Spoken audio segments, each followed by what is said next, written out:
Captain Lisa Martinez stood at the bridge window of the UES Harmony, watching the massive alien space station grow larger as they approached. The thing was enormous, bigger than any city she had ever seen. Strange lights blinked across its surface, in patterns that hurt her eyes to follow. This was the heart of the Galactic Council, the place where 12 alien species made decisions for thousands of worlds. She had been making this trip for 3 years now, and she still felt sick every time she saw it. Not because the station was ugly or frightening, but because she knew what happened inside. She knew how the aliens treated humans, and she knew how her people had to smile and take it. "Captain, we're getting the usual greeting," said Lieutenant Jake Coleman from the communication station. His voice was tired. 3 years of this had worn them all down. The main screen flickered to life, showing a tall, crystal-like being with too many arms. Its voice came through the speakers in perfect English, but with a tone that made it sound like it was talking to a child. "Human vessel, you will dock at port 773. Your weapons will remain powered down. Your crew will not leave the ship without permission. You will wait for inspection before any meetings begin." Lisa gritted her teeth, but kept her voice calm and polite. "Understood, Council Station. We comply with all your requests." The alien's crystalline face somehow managed to look smug. "Good. Perhaps you humans are finally learning proper behavior." The screen went dark. Lisa's hands were clenched into fists, but she forced them to relax. Around her, the bridge crew worked in silence. They all felt the same anger, but they all knew the rules. Smile, be polite. Don't give the aliens any reason to call humans violent or dangerous. Ambassador Jake Coleman walked onto the bridge, adjusting his formal diplomatic clothes. He looked older than his 40 years, and Lisa knew why. 3 years of being treated like dirt by every alien species in the council would age anyone fast. "Same speech as always?" he asked. "Word for word," Lisa replied. "They're really consistent with their insults." Jake sighed. "Well, let's go get humiliated again. Maybe this time they'll actually listen to our trade proposals." Lisa doubted it. In 3 years of meetings, the council had made their position very clear. Humans were new to space travel. Humans were primitive. Humans needed to learn their place in the galaxy. That place was at the bottom, serving the older and wiser species. The docking process took 2 hours longer than it should have. The aliens made them wait while their ships were inspected for dangerous materials. Lisa knew they wouldn't find anything dangerous because humans weren't allowed to bring anything dangerous. They had to remove all weapons, all military equipment, even basic tools that might be considered threatening. Finally, they were allowed off their ship. Ambassador Coleman led a small group through the station's corridors. Dr. Amy Roberts walked beside him, carrying her sample cases and research equipment. She was supposed to be studying alien biology and technology, learning how humans could fit into galactic civilization. What she had actually learned would have shocked the aliens if they knew. The corridors were designed to make humans feel small. The ceilings were too high, the walls too wide. Everything was built for beings much larger than humans. Signs were posted everywhere in alien languages, with tiny human translations underneath. The message was clear. This place belonged to others, and humans were just visitors. They passed groups of aliens from different species. The tall, insect-like Geltar moved in perfect formation, their movements controlled by signals from their Queen-caste leaders. The crystal beings called Vorthak floated past without acknowledging the humans existed. Other species Lisa couldn't name gave them looks that ranged from curious to disgusted. 3 years, Jake muttered under his breath. 3 years of this, and they still treat us like we just crawled out of caves. Dr. Roberts leaned closer to him. "That's because they want us to believe that's what we are. But I've been reading their historical records. They've done this before." "Done what before?" Lisa asked quietly. "This whole process. The cultural orientation, the demands for submission, the gradual removal of military capabilities. They've done it to every species that joined the council." They reached the main meeting chamber, a vast room with a raised platform where the council members sat.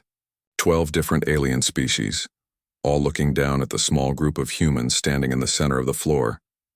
Lisa felt like she was in a courtroom, except she wasn't sure what crime they were being accused of.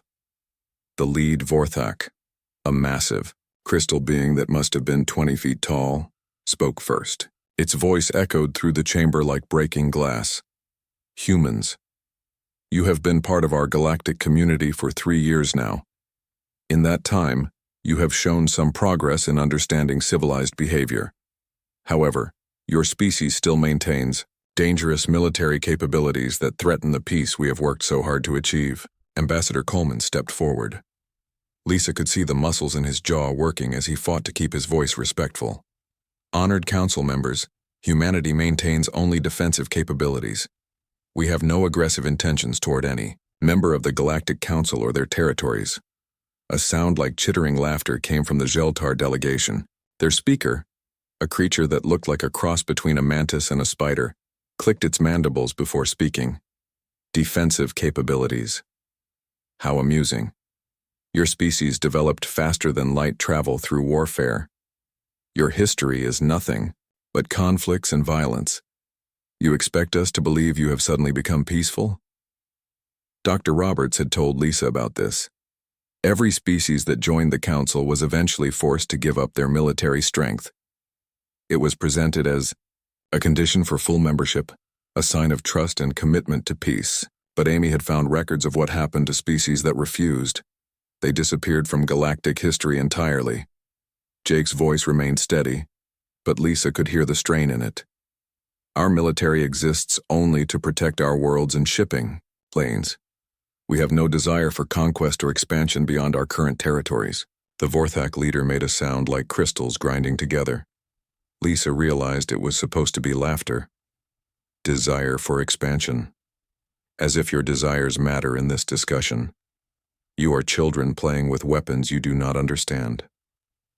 For the good of galactic peace and for your own protection, humanity must surrender all faster-than-light capable military vessels to council custody.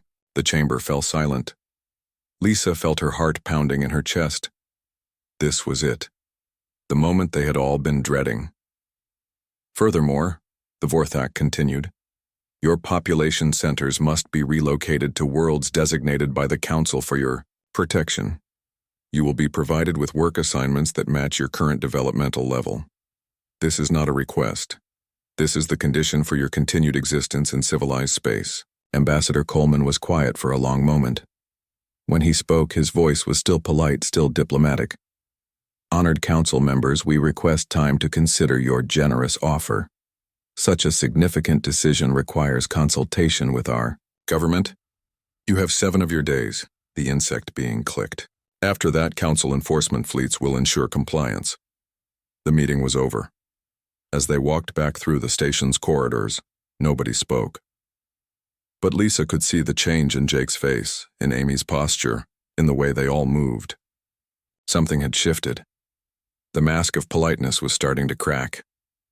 On the ship, behind closed doors, Jake finally let his real feelings show. Generous offer, he said, his voice shaking with rage. They want to turn us into slaves, and they call it generous. Dr. Roberts opened her research case and pulled out a data pad. I've been analyzing their historical records for 2 years. Every species that accepted these generous offers ended up as labor forces for the council. The ones that refused. What happened to them? Lisa asked. Amy's face was grim. According to the records, they became aggressive and had to be eliminated for the good of galactic peace. Lisa looked out at the space station, at the symbol of alien power that had been humiliating her species for 3 years. She thought about Earth, about the billions of humans who didn't know they had just been given an ultimatum. 7 days to surrender everything or face the consequences. For 3 years, humanity had been polite. They had been diplomatic. They had smiled and taken every insult, every demand, every humiliation. Lisa had a feeling those days were about to end. The journey back to Earth took 5 days. Ambassador Jake Coleman spent most of that time in his quarters writing his report. He wrote it 3 times, each version angrier than the last. The final version was calm and professional, but the words felt like weapons on the page. Captain Lisa Martinez found him in the ship's small meeting room on the last day of their journey. Jake was staring at a holographic display showing Earth, blue and beautiful against the black of space. How do you tell 4 billion people they're about to become slaves? Jake asked without looking at her. You tell them the truth, Lisa replied. You tell them what we learned out there. Jake turned off the display and looked at her. The truth is that we've been fools for 3 years. While we were playing nice and following their rules, they were planning to cage us like animals. Doctor. Amy Roberts entered the room carrying a thick folder of data pads. She looked tired but determined. I've finished analyzing all the historical records I could access. Jake, it's worse than we thought. She activated the table's display system and showed them a star map. Red dots marked dozens of solar systems. These are species that used to exist, Amy said. All of them developed space travel independently, just like us. All of them were given the same choice we just got. And they all refused? Lisa asked. Most of them tried to negotiate. A few actually agreed to the council's terms. Amy touched a control, and some of the red dots turned yellow. The ones that agreed to surrender their military capabilities and relocate their populations? They lasted about 50 years before they were classified as no longer viable for continued existence. Jake felt sick. They killed them anyway. Every single one. The council doesn't want slaves, Jake. They want resources and empty planets. Living species are just inconvenient obstacles. The UES Harmony entered Earth's solar system 2 hours later. Lisa had expected to see the usual traffic of merchant ships and patrol vessels. Instead, she saw something that made her heart race. Warships. Hundreds of them moving in formations she had never seen before. They weren't the standard patrol craft that usually defended Earth's system. These were bigger, faster, and they moved with military precision. Control, this is UES Harmony requesting approach clearance, she said into her communications system. Harmony, you are cleared for direct approach to Luna Station. Admiral Pete Jackson is waiting for your arrival. Luna Station was Earth's primary military command center, built into the moon's surface. Lisa had been there only once before, during her academy training. As their shuttle approached the landing bay, she could see massive construction projects scattered across the lunar surface. New facilities, new launch platforms, new weapon systems that definitely hadn't been there when they left for the council station.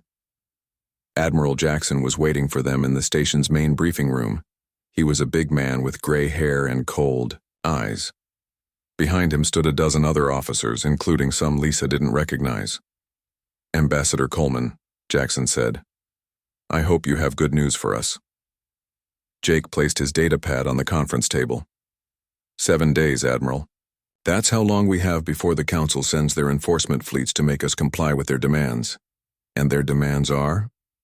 Complete surrender of all military vessels and relocation of our population to worlds they choose for us. In exchange, they promise not to eliminate our species immediately.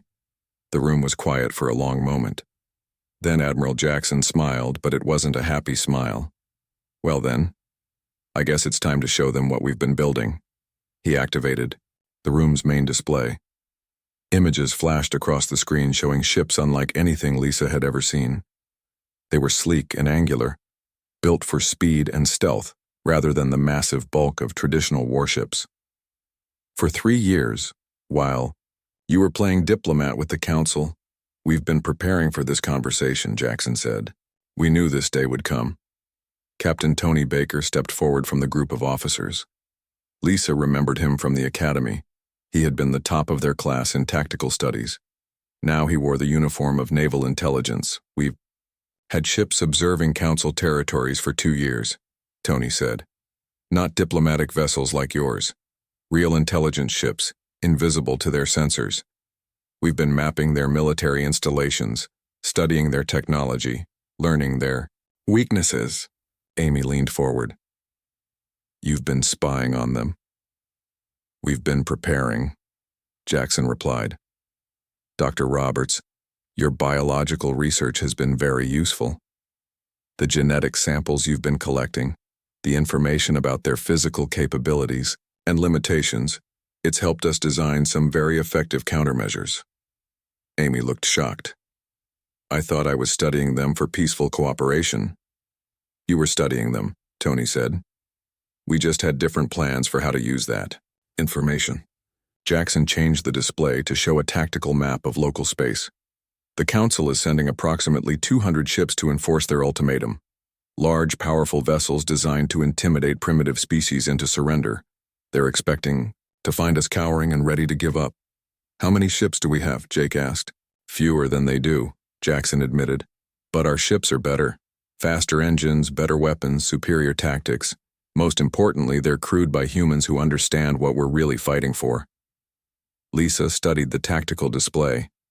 This is insane. We're talking about fighting the most powerful military force in the galaxy.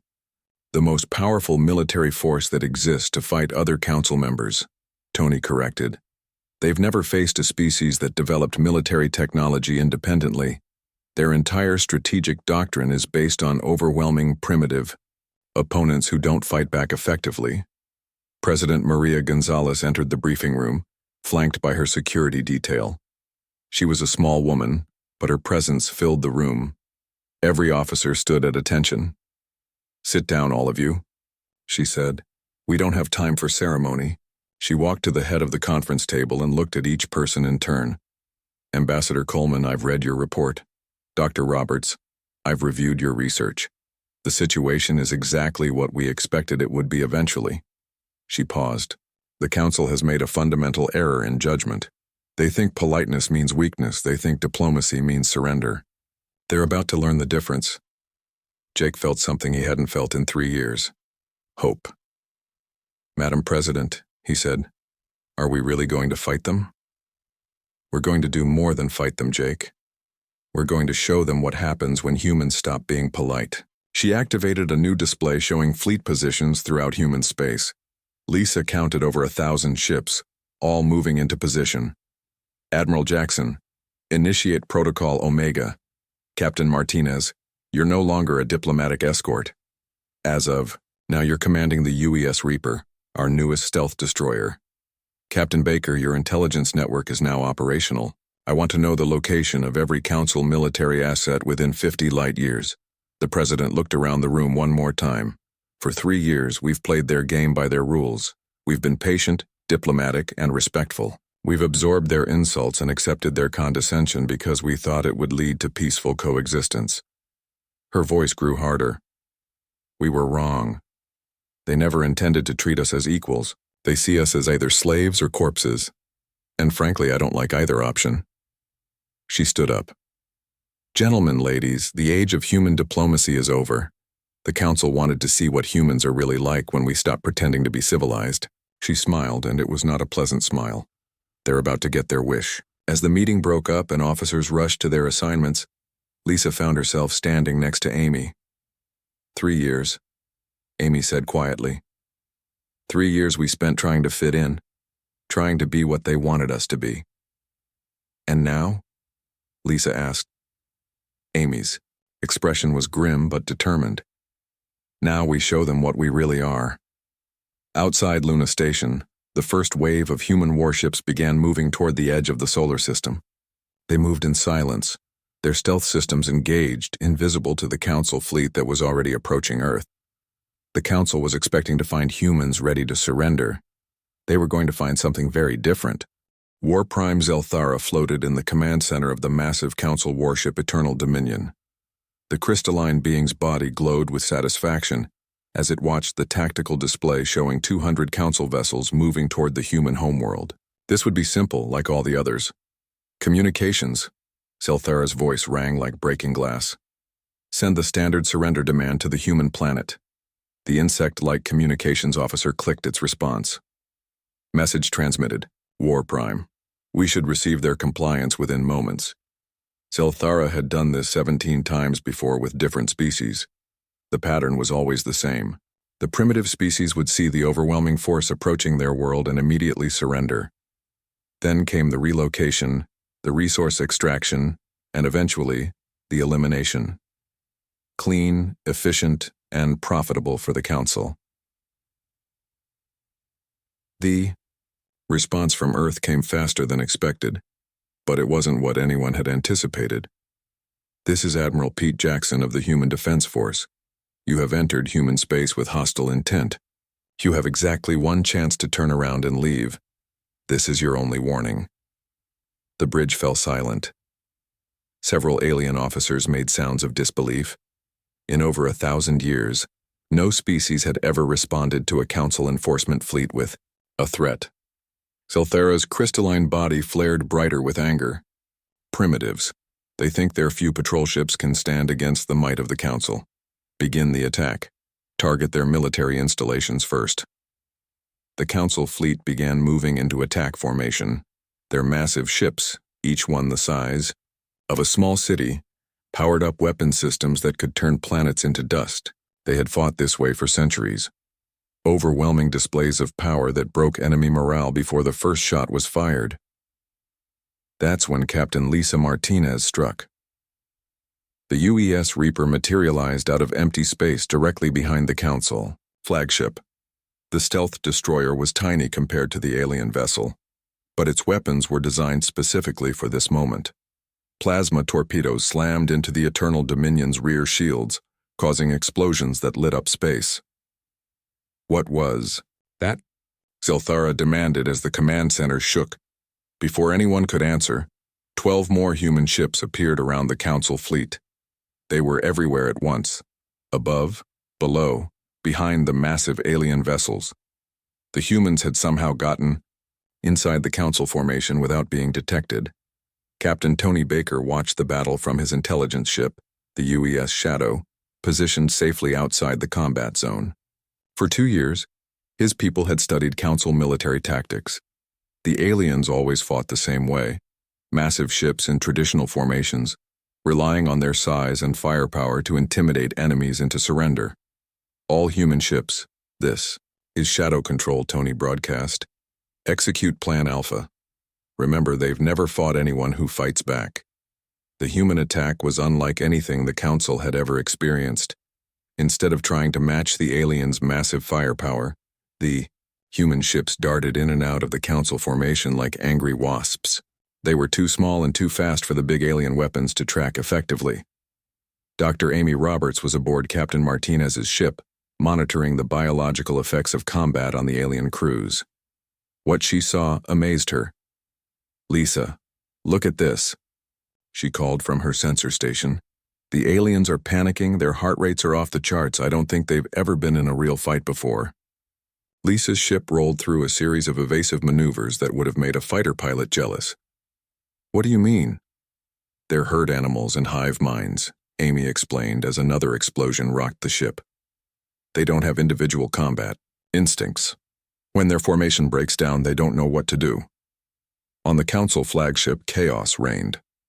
Zelthara had never experienced fear before, but as human ships swarmed around the fleet like predators, something new and terrible filled its crystalline consciousness. "Return fire," it screamed. "Destroy them." But the Council's massive weapons were designed to destroy planets and space stations, not small, fast-moving targets. Every time they fired at a human ship, they were more likely to hit one of their own vessels. Colonel Dan Murphy led the first boarding action in Council history. His assault shuttle punched through the hull of a Zeltar vessel, and his Marines poured into the alien ship's corridors. The insect-like Zeltar had never fought individual combat before.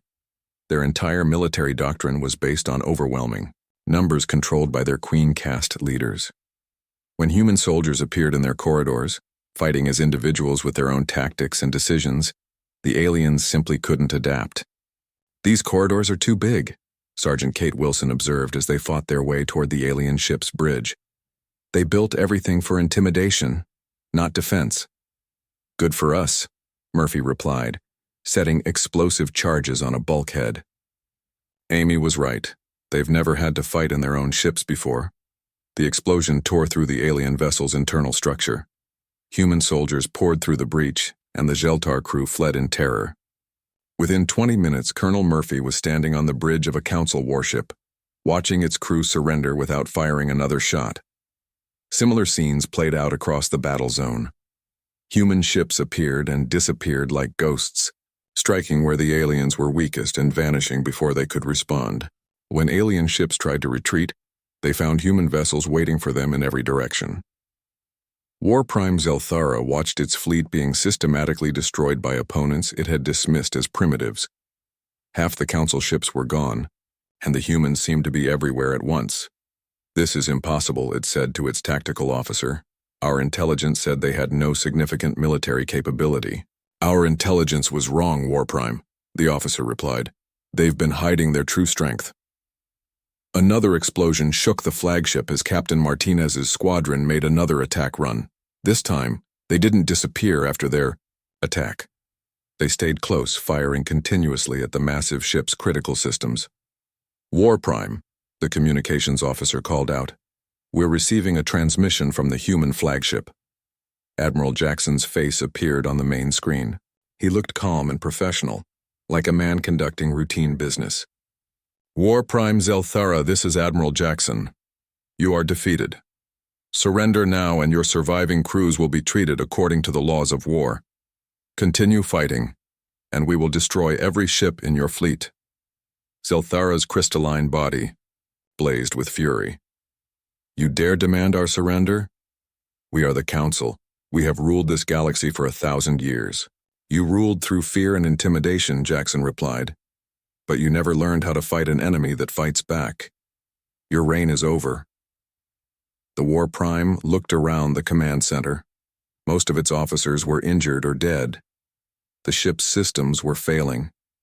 Through the viewports, it could see the wreckage of what had been the most powerful fleet in the galaxy. "How?" Zelthara asked. "How did you defeat us so easily?" Jackson's expression didn't change. "You made one critical error. You assumed that because we were polite, we were weak. You thought diplomacy meant we didn't know how to fight. You were wrong." Another human ship exploded a Council cruiser nearby, the debris spinning past the flagship's windows. "We've been fighting wars for thousands of years," Jackson continued. "Against each other, against our environment, against everything that tried to kill us. You've been sitting on top of the galaxy, growing soft and weak. When you threatened our families and our freedom, you woke up something you should have left alone." War Prime Zelthara looked at the tactical display one more time. 15 Council ships remained functional out of 200. The humans had lost 3 vessels. "I surrender," the War Prime said, its voice barely a whisper. "Smart choice," Jackson replied. "Now you're going to help us send a message to the rest of the Council. You're going to tell them that the age of human politeness is over." As the surviving Council ships powered down their weapons and prepared to be boarded, Captain Martinez allowed herself a moment of satisfaction. 3 years of humiliation and insults were finally answered. Dr. Roberts was analyzing the tactical recordings when she made a disturbing discovery. "Lisa," she called from her station, "I'm picking up long-range communications from the Council ships. They were transmitting throughout the battle." "Transmitting what?" "Everything. Battle footage, tactical analysis, casualty reports. They've been sending it all back to Council space in real time." Captain Baker's voice came over the communication system from his intelligence ship. "That's right. We wanted them to send those transmissions. Every Council species is going to see exactly what happened here. They're going to know that humans aren't the polite diplomats they thought we were." Lisa smiled grimly. The real war was just beginning. 6 months after the battle at Earth, Ambassador Jake Coleman stood in what used to be the Galactic Council's main chamber. The massive room looked different now. Instead of 12 species looking down at supplicants from raised platforms, there were simple tables arranged in a circle. Representatives from 47 different species sat as equals, discussing trade agreements and mutual defense pacts. Jake wasn't an ambassador anymore. His new title was Director of Galactic Affairs, and he represented not just humanity, but the new Confederation of Free Worlds. The old council was gone, destroyed not just by human weapons but by something far more powerful, the idea that no species had the right to rule over others.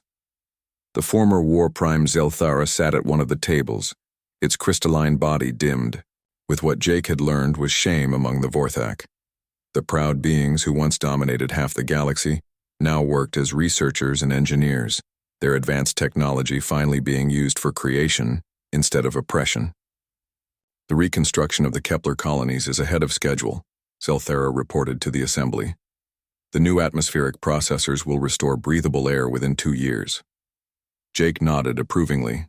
The Kepler system had been strip-mined by the old council 50 years ago, its native population relocated to labor camps that were really death sentences. Now, with Vorthak technology guided by human engineering principles, dead worlds were coming back to life. Captain Lisa Martinez entered the chamber wearing the uniform of the Confederation Peacekeeping Force.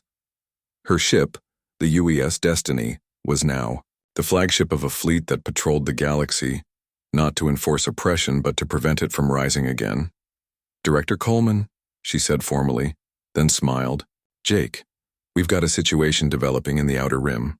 3 former Council client species are trying to set up their own little empire." Jake sighed. This happened about once a month. Some species that had been middle management under the old council would decide they missed having others to push around. "How bad is it?" "They've enslaved 2 smaller species and are demanding tribute from their neighbors.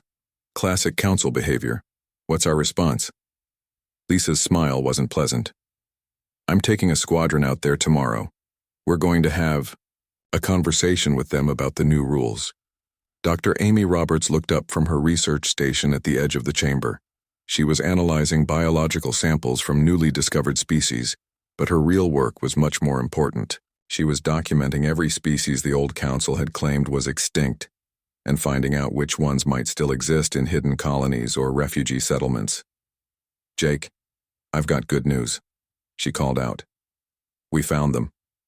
"Found who?" "The Altarians. The council claimed they eliminated them 300 years ago for aggressive expansion. Turns out they've been hiding in a nebula cluster, building a new civilization. They want to join the Confederation." Jake felt that familiar surge of satisfaction. Every species they found alive was another victory against the Council's legacy of genocide.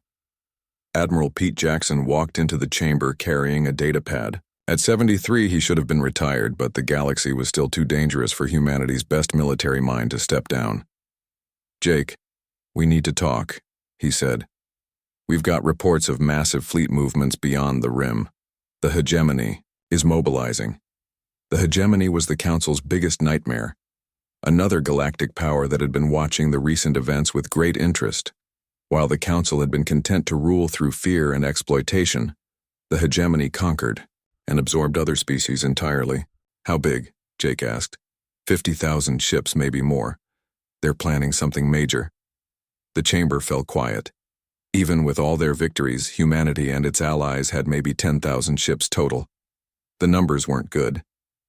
Captain Tony Baker materialized near the Admiral. Literally materialized thanks to new teleportation technology, reverse-engineered from captured Council equipment. "I've got intelligence on the hegemony's plans," he said without preamble. "They're not just planning to attack us. They're planning to finish what the Council started. Complete elimination of human civilization."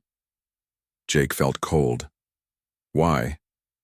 "Because we proved something they can't allow to exist," Tony explained. "We proved that oppressive empires can be defeated by free peoples working together.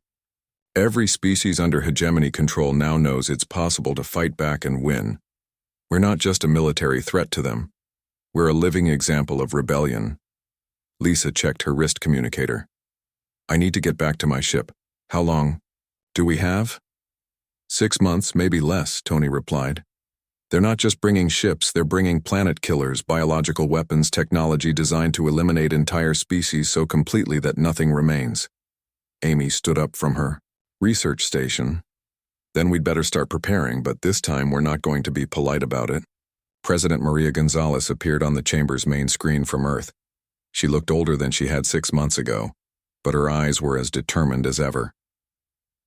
"I've been briefed on the hegemony situation," she said. "As of today, the Confederation is moving to a war footing.